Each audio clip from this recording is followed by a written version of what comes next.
Halo semuanya, apa kabar hari ini? Kembali lagi di video ini untuk membahas seputar hal-hal 3D modeling dan hal-hal menarik lainnya. Kembali lagi bersama saya. Oke, setelah video kemarin, kalian mungkin udah ada yang bisa menebak dari teman-teman. Apa sih yang akan kita bahas? Oke, karena warnanya masih abu-abu dan belum ada warnanya, masih polosan, mungkin teman-teman sudah ada yang bisa menebak atau banyak yang belum bisa juga. Jadi akan kita bahas bahwa ini kita akan membuat topi toga. Oke, kalau untuk zaman dulu topi toga atau pakaian toga itu hanya bisa digunakan di saat kalian wisuda dari universitas.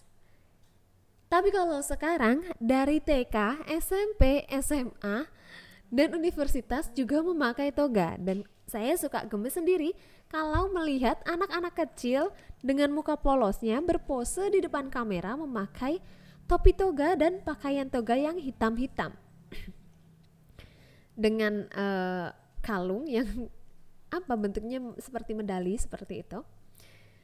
Gemes aja gitu. Padahal kalau dulu saya TK tidak ada yang namanya wisudaan seperti itu. SD juga nggak ada, SMP nggak ada, SMA ada, cuman perayaannya tidak memakai topi toga gitu. Lalu siapa sih pencetus dari topi toga ini gitu loh? Pasti teman-teman banyak yang nggak tahu atau mungkin nggak mau cari tahu juga gitu loh. Yang penting pakai aja gitu. Oke, kita akan bahas ya siapa pencetus atau penemu dari topi toga. Baju dan topi toga tersebut didesain oleh Fatimah Al-Fihri, yaitu pendiri universitas pertama di dunia yang mendesain topi toga wisuda.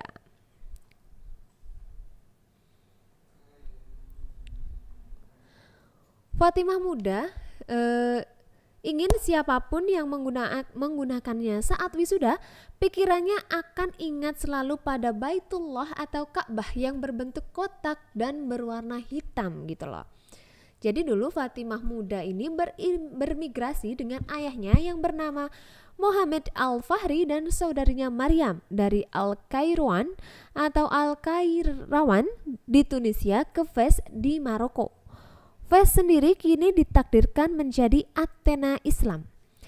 Memang dari kecil Fatimah fasih belajar fikih dan hadis, yaitu tradisi Islam berdasarkan kehidupan Nabi. Ia mewarisi kekayaan besar ayahnya yang kemudian dibangun masjid, universitas, dan perpustakaan Trinitas tertinggi kesalehan Islam.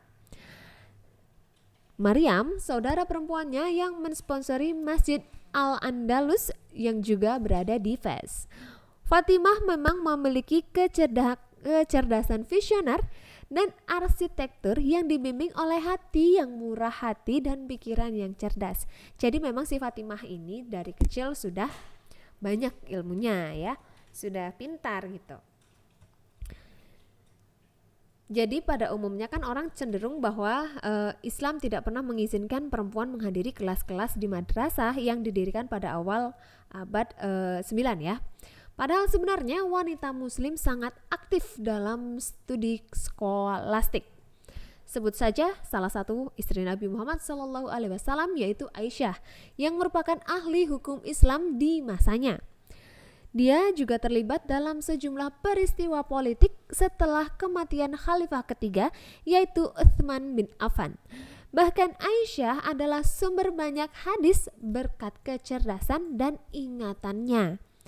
Contoh lainnya adalah Ummu Waraka yang hafal Al-Quran dan dipuji oleh Nabi Muhammad, atau Al-Shifa si penyembuh binti Abdullah, wanita muslim pertama yang mengajar melek huruf sekaligus praktisi pengobatan tradisional. Lalu ada Fatimah Al-Fihri yaitu pendiri Universitas Al-Qarawiyyin. Dialah permata mahkota dan simbol kuat aspirasi perempuan dan pemimpin kreatif dalam sejarah muslim.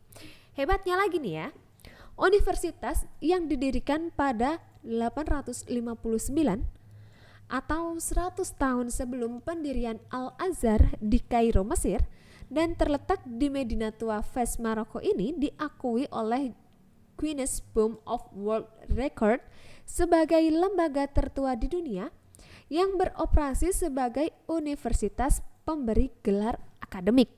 Wow, jadi di zaman sebelum Al-Azhar sudah ada universitas, hebat banget ya. Sebut saja Ibnu Arabi, Ibnu Bajjah, Ibnu Khaldun, Abdullah Al-Gunari, Gerber dari Auvergne, yaitu Paus Sylvester II di Vatikan, adalah ilmuwan-ilmuwan dunia yang merupakan alumni universitas tersebut. Tuh, banyak banget ya, pasti sekarang udah banyak banget ya alumni-alumni dari universitas tersebut gitu kan. Dan Universitas Al-Qarawiyyin ini dibangun di Fez pada bulan Ramadan 245 Al-Hijri atau 859 Masehi. Fatimah mulai membangun masjid yang kemudian dinamakan Al-Qarawiyyin untuk menghormati kota Al-Qairawan. Selama pembangunan masjid, Fatimah berpuasa setiap hari. Tak hanya masjid, ia juga mendirikan madrasah.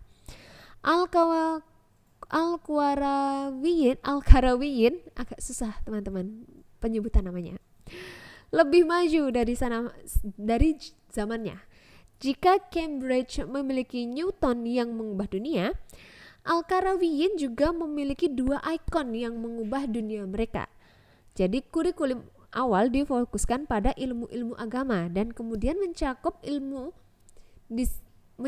disiplin ilmu lain seperti tata bahasa, geografi, sejarah, matematika, kedokteran, kimia, dan astronomi.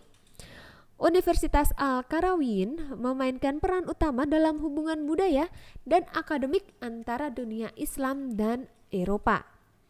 Jadi, Universitas Al-Qarawiyyin berfungsi sebagai jembatan pengetahuan antara Afrika dan Timur Tengah serta Eropa. Ketika Muslim diusir dari Spanyol pada abad ke-13, banyak dari mereka yang datang ke Fez dan Qarawiyyin. Mereka membawa pembelajaran seni dan sains Eropa dan Moor. Periode paling berbunga-bunga untuk lembaga ini berlangsung antara abad ke-12 dan ke-15.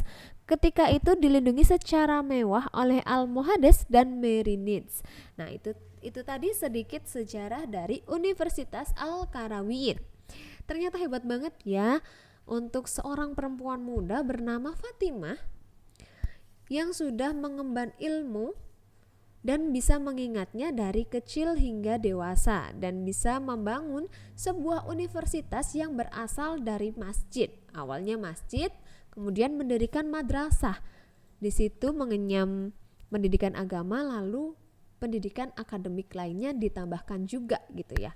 Jadi siapa yang mau mengikuti jejak Fatimah Al-Fihri ini? Oke. Nanti kita akan lanjut untuk membahas hal-hal menarik lainnya di video selanjutnya. Untuk teman-teman jangan lupa untuk like, komen, dan subscribe video ini sebagai bentuk support teman-teman ke channel ini agar kita tetap semangat memberikan konten-konten menarik untuk dibahas yang pastinya menghibur dan bermanfaat untuk teman-teman.